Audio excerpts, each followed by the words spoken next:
जय हिंद दोस्तों, नमस्कार। मैं हूं आपके साथ कीर्तिवन से। देखिए, आज का एक्सप्लेनर जो है वो रूस और अमेरिका के टकराव के बीच में भारत कैसे इस वक्त पिस रहा है उसके बारे में एक्सप्लेनर मैं आज बताने की कोशिश करूंगा। सबसे बड़ा सवाल यह है, रूसी तेल का भारत से बड़ा खरीदार चीन है। फिर मोदी पर यह दबाव कैसा अमेरिका का, और चीन पर मेहरबान क्यों है अमेरिका? चीन पर क्यों नहीं दबाव बनाया जा रहा है जिस तरीके से भारत पर टैरिफ पे टैरिफ ट्रंप लगा रहा है 50% तक? ट्रंप के इस दोहरे रवैये की कहानी क्या है? यह आज सभी भारतीयों के मन में यह कौंध रहा है। आज सभी पूछ रहे हैं कि भाई ये ट्रंप ऐसा कर क्यों रहा है, क्यों भारत के पीछे पड़ा हुआ है? चीन से इसकी लड़ने की हिम्मत नहीं है क्या? देखिए, सबसे बड़ा सवाल यह है कि क्या चीन से, जिनपिंग से ट्रंप डर गया है क्या? और टैरिफ मसले पर मोदी सरकार की कोई चूक या हम कह सकते हैं भारत पर सख्ती की कोई खास वजह है क्या? सबसे पहला सवाल अगर इसमें उठता है तो वो है, रूस से कौन सा देश कितना तेल खरीदता है, यह जानना आपको बहुत जरूरी है। तो June centre for research on energy and clean air यानी कि सेरा की रिपोर्ट के मुताबिक जून 2025 के आंकड़े अगर मैं आपको बता दूं, यहां पर देख के, चीन ने रूस से रोजाना 22 लाख बैरल तेल खरीदा है। रोजाना रूस से एक बैरल में 158 लीटर तेल होता है। जरा इसकी गणित भी समझते चलिए, इसके पीछे गणित भी समझते चलिए। दूसरे नंबर पर भारत, जो रूस से तेल खरीदता है। भारत रूस से रोजाना 18 से 20 लाख बैरल तेल खरीदा है। यह जून 2025 तक के आंकड़े हैं।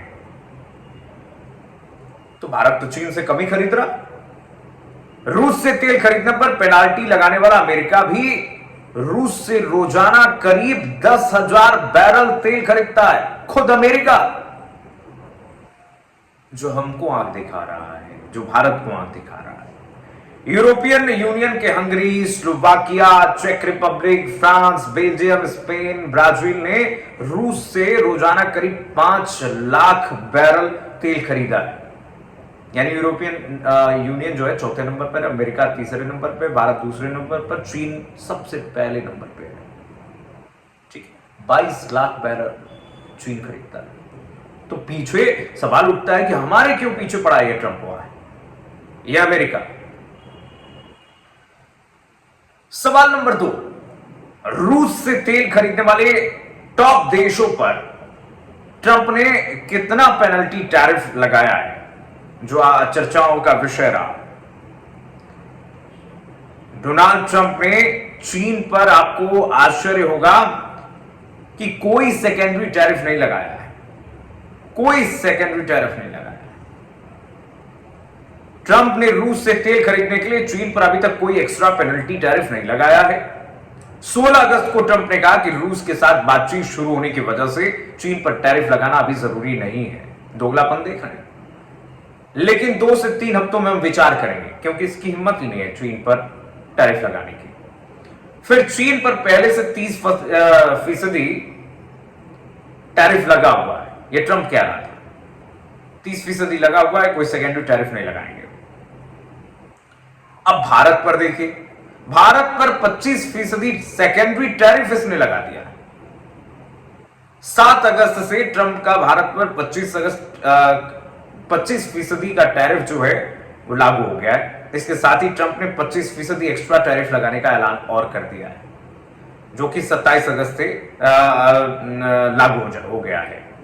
ट्रंप के साइन किए हुए एग्जीक्यूटिव ऑर्डर में कहा गया है कि भारत रूस से तेल आयात कर रहा है।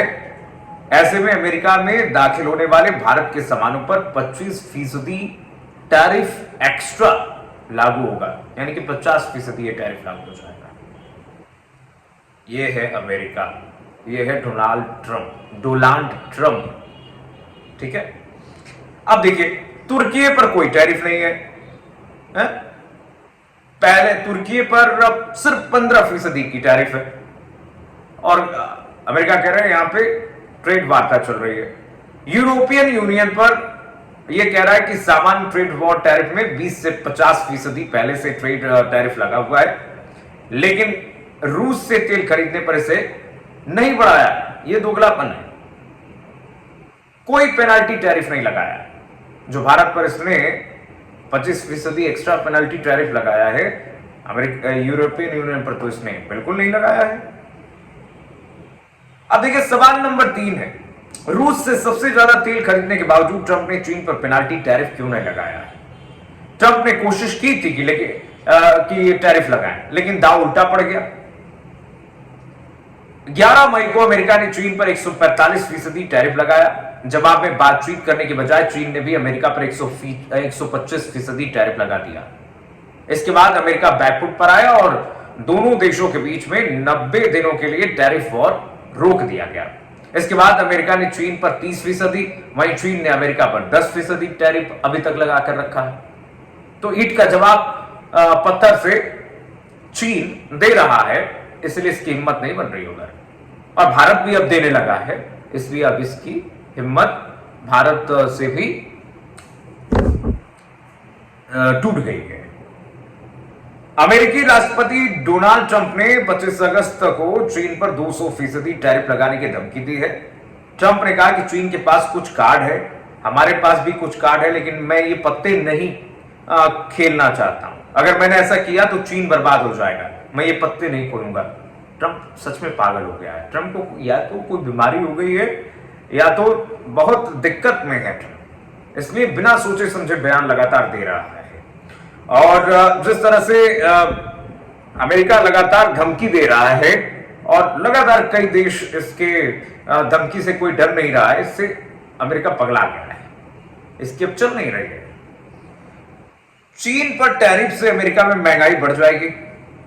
देखिए ओआरएफ में स्ट्रेटेजिक स्टडी प्रोग्राम के डिप्टी डायरेक्टर विवेक मिश्रा कहते हैं कि अमेरिका और चीन के बीच 48 लाख करोड़ रुपए का व्यापार होता है, जिसमें से अमेरिका 36.8 करोड़ रुपए का सामान आयात करता है। अगर चीन से रिश्ते बिगड़ते हैं तो अमेरिका में सामान महंगा हो जाएगा, इससे अमेरिका की इकोनॉमी हिल जाएगी, इसीलिए औकात में है अमेरिका। चीन पर टैरिफ बढ़ाने से अमेरिकी ब्याज दरें बढ़ जाएंगी। चीन के रेयर अर्थ मटेरियल अमेरिका की मजबूरी है, इसलिए यह इस वक्त टैरिफ नहीं लगा रहा है। अब देखिए सवाल नंबर 4, जिनपिंग के साथ नरम रवैया है इसका, फिर पीएम मोदी के साथ इतना सख्त क्यों है? ये समझने वाली बात है। देखिए 3 बड़ी वजह एक्सपर्ट्स मान रहे हैं इसकी, जो सामने आ रही है। पहला कि ट्रंप भारत में अमेरिकी जेनेटिकली मॉडिफाइड फसलें और नॉनवेज खाने वाली गायों का दूध बेचना चाहता है। ट्रंप भारत के बाजारों में पूरी तरह से दखल देकर भारतीय बाजार पर कब्जा करना चाहता है, लेकिन भारत इसके सख्त खिलाफ है। 6 अगस्त को जब ट्रंप ने भारत पर एक्स्ट्रा 25% टैरिफ लगाया था तो इन वजहों का भी जिक्र किया था। ट्रंप भारत पर दबाव बनाकर भारतीय बाजार में एंट्री करने की कोशिश कर रहा है। दूसरी वजह, ट्रंप भारत को सॉफ्ट टारगेट समझता है, क्योंकि भारत पलटकर अमेरिका पर ज्यादा टैरिफ नहीं लगा सकता है। अमेरिका और चीन के बीच 48 लाख करोड़ रुपए का कारोबार है, जबकि भारत से सिर्फ 11 लाख करोड़ रुपए का व्यापार होता है, और जिसमें 7.38 लाख करोड़ रुपए का सामान आयात करता है भारत। चीन के मुकाबले भारत पर दबाव बनाना ज्यादा आसान है, इसलिए यहां पर यह दोगलापंथी कर रहा है। तीसरी वजह, ट्रंप के सलाहकार भी इसमें बड़ी भूमिका निभाते हैं। टीम की सलाह पर ही ट्रंप भारत पर सख्ती कर रहा है, और ट्रंप खुद को महान साबित करने के लिए रूस यूक्रेन युद्ध रुकवाना चाहता है। इसके लिए रूस पर दबाव बनाना होगा, जो भारत के जरिए बन सकता है, इसीलिए ये भारत पर दबाव बनाना चाहता है, क्योंकि भारत और रूस बहुत अच्छे अलाई हैं, बहुत अच्छे संबंध हैं, हमारे अच्छे दोस्त हैं रूस के तमाम लोग। सवाल नंबर 5, क्या टैरिफ के मसले पर ट्रंप से निपटने में मोदी सरकार से कोई चूक हुई है? तो ज्यादातर एक्सपर्ट्स ये कह रहे हैं कि देखिए, ट्रंप के टैरिफ को समझने में भारत की कोई गलती नहीं थी। ट्रंप का रवैया ज्यादातर देशों के साथ टकराव वाला था। ट्रंप ने अमेरिका फर्स्ट नीति के तहत दुनिया भर के तमाम देशों पर अपनी मर्जी से टैरिफ लगाया ताकि अमेरिका का व्यापार घाटा कम हो जाए। ट्रंप सत्ता में आकर खुद को इकोनॉमिक प्रेसिडेंट के रूप में देख रहा है जो 5 सालों में अमेरिका का घाटा खत्म कर सके, जबकि यह पूरी तरह से मुमकिन नहीं है। भारत ने कभी ट्रंप के टैरिफ के खिलाफ तुरंत जवाबी टैरिफ नहीं लगाया, बल्कि बातचीत के जरिए रास्ता निकालने का विकल्प चुना। भारत ने अमेरिका के सामने प्रस्ताव रखा कि वो 55% टैरिफ को कम करने पर विचार करेगा, लेकिन ट्रंप इस पर भी राजी नहीं हुआ। जब ट्रंप ने रेसिप्रोकल टैरिफ की धमकी दी, तब भी भारत ने शांति और संतुलन बनाए रखा। हमने देखा, हालांकि एक्स्ट्रा पेनल्टी टैरिफ पर भारत ने पहली बार जवाब दे दिया है, क्योंकि इससे देश के आंतरिक व्यापार को खतरा था। अब देखिए, अब विदेश मंत्रालय ने ट्रंप के फैसले को गलत बताते हुए 7 अगस्त को कहा था कि हम बाजार की स्थिति के आधार पर तेल खरीदते हैं और इसका मकसद तो भारतीय विदेश मंत्रालय की तरफ से स्पष्ट कर दिया गया कि देखिए, 140 करोड़ भारतीयों की ऊर्जा सुरक्षा सुनिश्चित करना है और यह बहुत दुर्भाग्यपूर्ण है कि अमेरिका भारत पर एक्स्ट्रा टैरिफ लगा रहा है, जबकि कई और देश भी यही काम कर रहे हैं। भारत ने स्पष्ट रूप से कहा है, एस जयशंकर हैं, आपको पता ही है, उन्होंने कहा कि यही देश कई काम कर रहे हैं। खुद अमेरिका 10 बैरल खरीदता है रोजाना, तो फिर भारत पर यह दबाव अनुचित है। बिल्कुल, हम इसका सख्त विरोध कर रहे हैं। यह भारत सरकार के विदेश मंत्रालय ने कहा। विदेश मंत्रालय ने कहा यह कदम अनुचित है, नाजायज है और गलत है। भारत अपने राष्ट्रीय हितों की रक्षा के लिए हर जरूरी कदम उठाएगा और इसकी जरूरत थी। इस तरीके से जवाब देना बिल्कुल जरूरी हो गया था, नहीं तो ट्रंप जो है बेलगाम घोड़े की तरह आगे बढ़ रहा था। भारत को समझ क्या रहा था ट्रंप? सवाल नंबर 6 कि क्या भारत पर दबाव बनाने की पॉलिसी अमेरिका को उल्टा नुकसान पहुंचा देगा क्या? अगर भारतीय चाहे तो आप अगर डिसाइड कर लीजिए कि किसी भी भारतीय कंपनी का किसी भी अमेरिकी कंपनी का भारतीय प्रयोग नहीं करेंगे, तो आप अभी देखिए अमेरिका घुटनों पे आएगा। जो मैकडी जाते हैं लोग, जो केएफसी जाते हैं लोग और आईफोन का प्रयोग करते हैं, आप मत कीजिए। 140 करोड़ का मार्केट का पावर आप समझ रहे हैं, बहुत होता है। घुटनों पर ला देगा अमेरिका को, और यही चीन के लोग करते हैं। तो देखिए, एक्सपर्ट्स बताते हैं कि ट्रंप की पॉलिसी से अमेरिका को उल्टा नुकसान होना तय है। भारत दुनिया की 5वीं सबसे बड़ी अर्थव्यवस्था इकोनॉमी है, चौथे की ओर हैं हम बढ़ते हुए, ये समझना होगा। 145 करोड़ से ज्यादा कंज्यूमर्स हैं यहां पर। अमेरिका की एप्पल, गूगल, माइक्रोसॉफ्ट, टेस्ला जैसी कई कंपनियां भारत में बिजनेस बढ़ाने की प्लानिंग कर रही हैं। टेस्ला तो आ भी गई है मुंबई में और दिल्ली में भी अब खुल गया। अगर अमेरिका भारत पर व्यापारिक दबाव बनाएगा इस तरह से, तो अमेरिकी कंपनियों को नुकसान हो सकता है। भारत कहेगा भैया जाइए, उल्टे पांव जाइए तुरंत।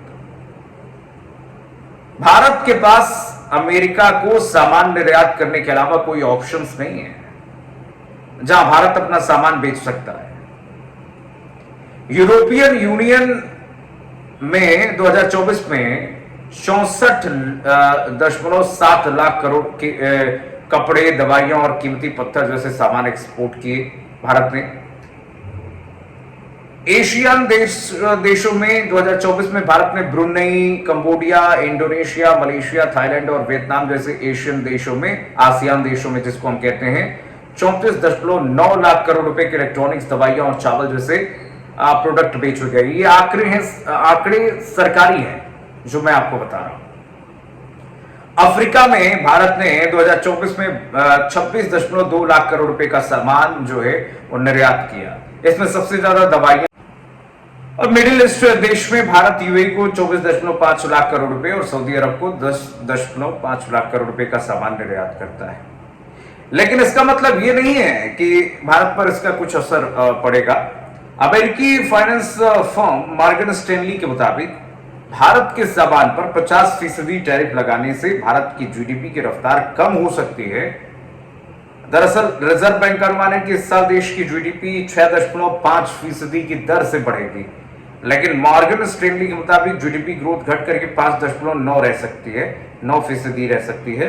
ये भारत पर असर पड़ेगा, बाकी ज्यादा कुछ असर पड़ने वाला नहीं है।